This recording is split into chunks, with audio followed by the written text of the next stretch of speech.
இந்த நேரத்திலே எமது பிரதம விருந்தினராகிய doctor reverend Chandrakanthan, Joseph Chandrakanthan அவர்களை உங்களுக்கு அறிமுகப்படுத்துவதிலே நான் பெருமகிழ்ச்சி அடைகிறேன்.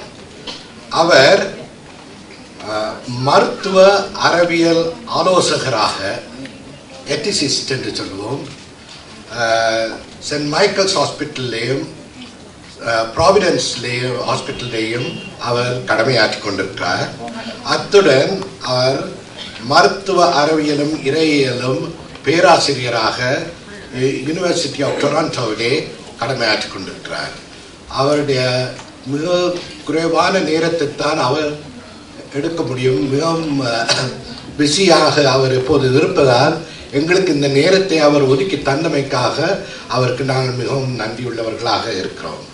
இந்த நேரத்திலே ஆங்கிலத்திலே அவர் அறிமுகம் செய்த பிறகு அவர் இங்கு வந்து உரையாற்றுவார்.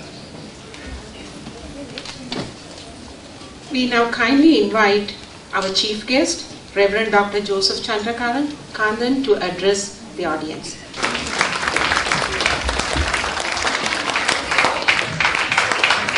இந்த அமைப்பின் தலைவியாக செயற்படுகின்ற செல்வி ஆனந்தி பாலா அவர்களே,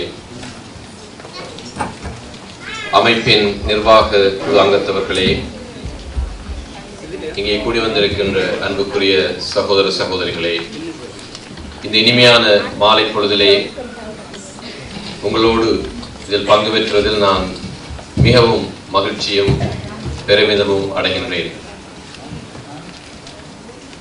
இத்தகைய ஒரு அமைப்பினை ஒழுங்கு செய்வதற்கும் அது செழிப்புற்று வளர்வதற்கும் அந்த அமைப்பிலே அங்கத்துவம் வைக்கின்ற அனைவருக்கும் அது பயன் தருகின்ற வகையிலே மேலோங்கி நிற்பதற்கும் எமது தமிழ் சமூகமும் சமூகத்தினுடைய அங்கங்களாக இருக்கின்ற குடும்பங்களும் இத்தகைய பணியில் ஈடுபடுவது மிகவும் பெருமைப்படத்தக்க ஒரு விடயம்.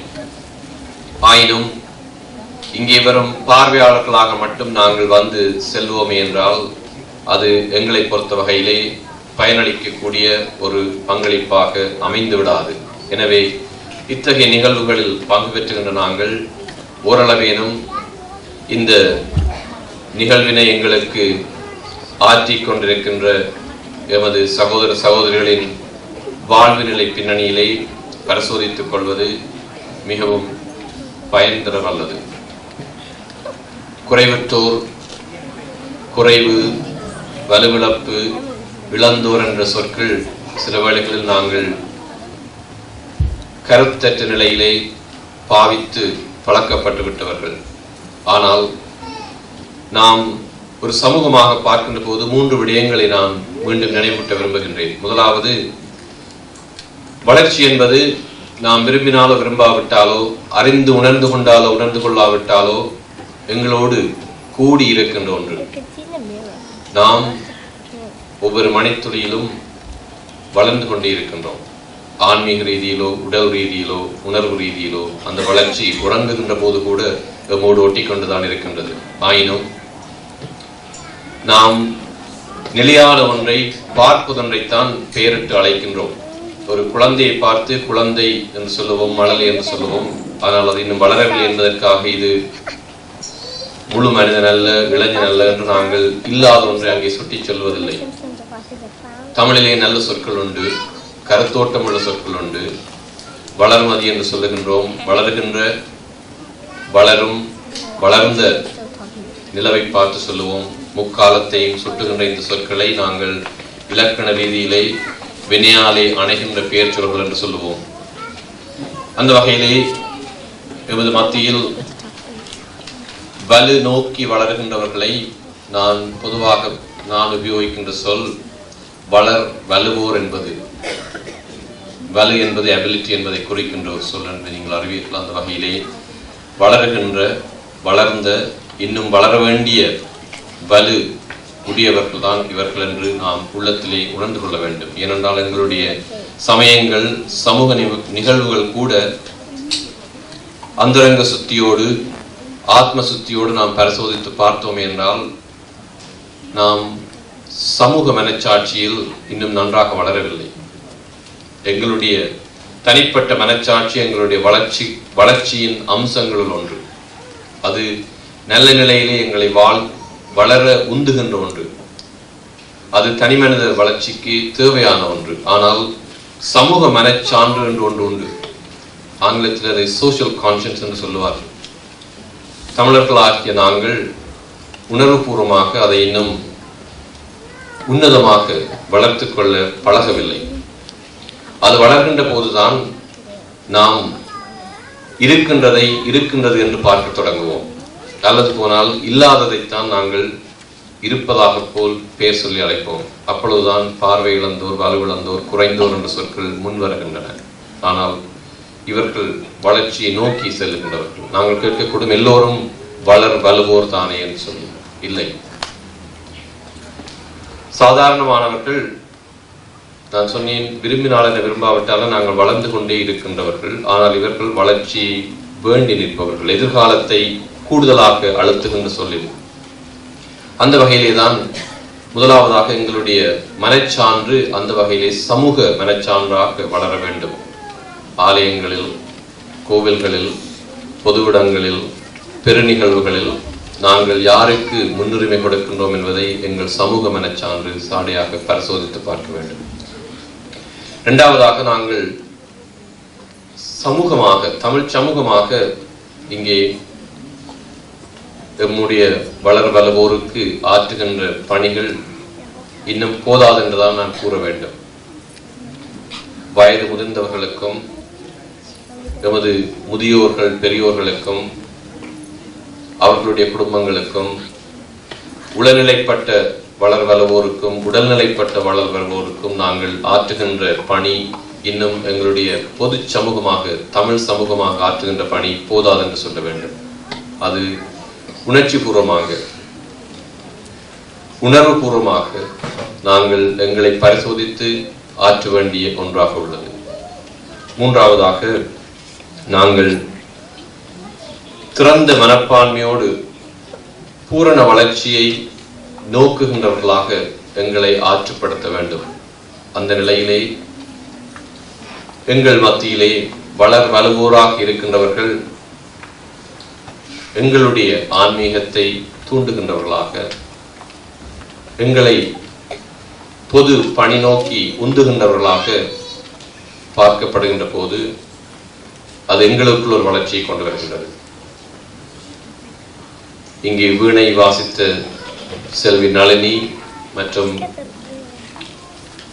இந்த அமைப்பின் தலைவி ஆனந்தி பாலா போன்றவர்கள் பல பொது பணிகளில், நான் பொதுப்பணி ஆற்றுகின்ற 2 நிறுவனங்களில் அவர்கள் அங்கத்துவம் வகித்து இடைவிடாமல் எங்களுடைய சங்க கூட்டங்களுக்கு வருவார்கள்.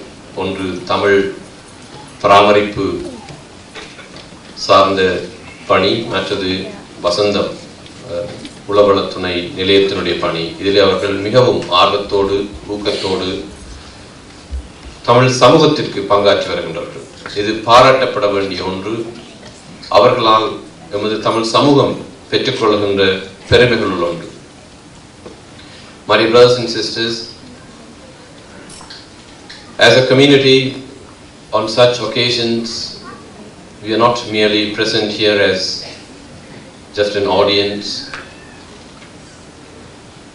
but it's also a period for all of us to examine our social conscience. As individuals, we grow. We grow whether we like it or not, whether we are conscious of it or not, whether we are aware of it or not.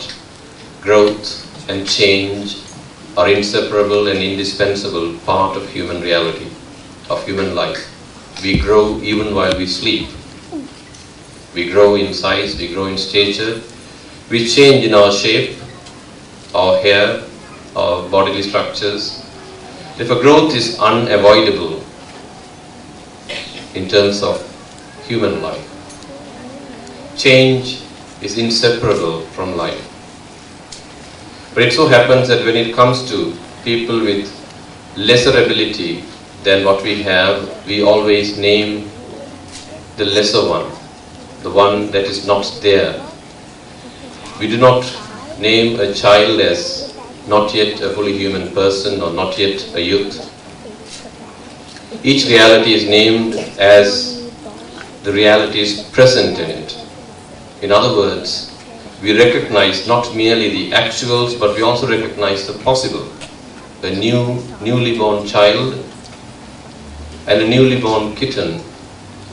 In many respects, there are a lot of things that are common to them. But what is special to the child is that it is going to speak, it's going to see, it's going to grow, and therefore all that is possible in the child is already recognized. The child is one with all rights, obligations and duties, even in terms of national laws. And therefore, I like to use the Tamil word which signifies all three seasons, the past, present and the future.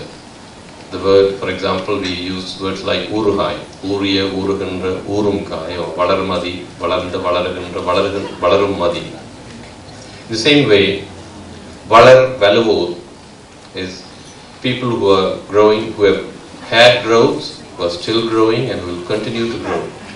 I use such words because naming negation or a privation when it comes to human persons, I feel is not proper. We name what is not there. But on the other, everything else we name what is there.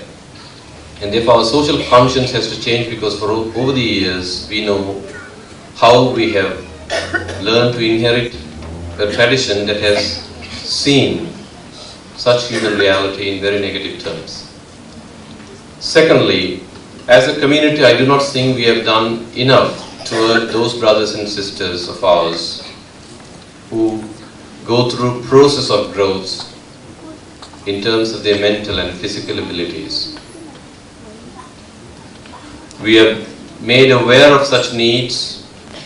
Our families continue to struggle to fulfill their expectations, but I do not think that as a Tamil community and society in Canada, we have inherited and internalized with conviction the need to go forward and support this group.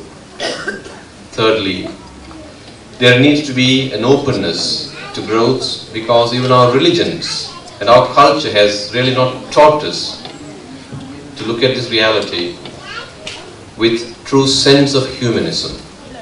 We have been, sometimes even our religions have been inhuman. We can, in the hearts and minds of ours, examine ourselves and see that in places of prominence do we allow people with the need for physical and mental growth, or do we allow them places of leadership? I think our society has to learn to open itself consciously and with courage, in order that we may foster a true sense of humanity, and that they may continue to humanize us.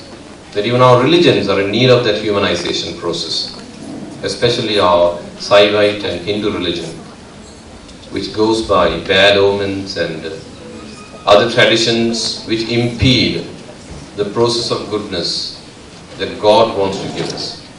That we have ways by which we do not permit people with such needs to take the role of leadership or prominence in major events and celebrations, whether it is the celebration of marriage or other events in which we judge people by what they appear to be. I think we need to have a deeper openness to look at the invisible human nature that we all carry, not limited and confined to visible parts, but that nature which humanizes us, a nature which we have carried from our earliest ancestry as a Tamil community, cherished and nurtured by all our literatures and philosophies. I think we have to recover that tradition, we have to revisit that tradition, and that is my wish. And I once again congratulate all those who are present here and all those who are taking part in the presentations that they are making today, to enable us and to enlighten our conscience to recognize beyond what our naked eyes would see. Thank you.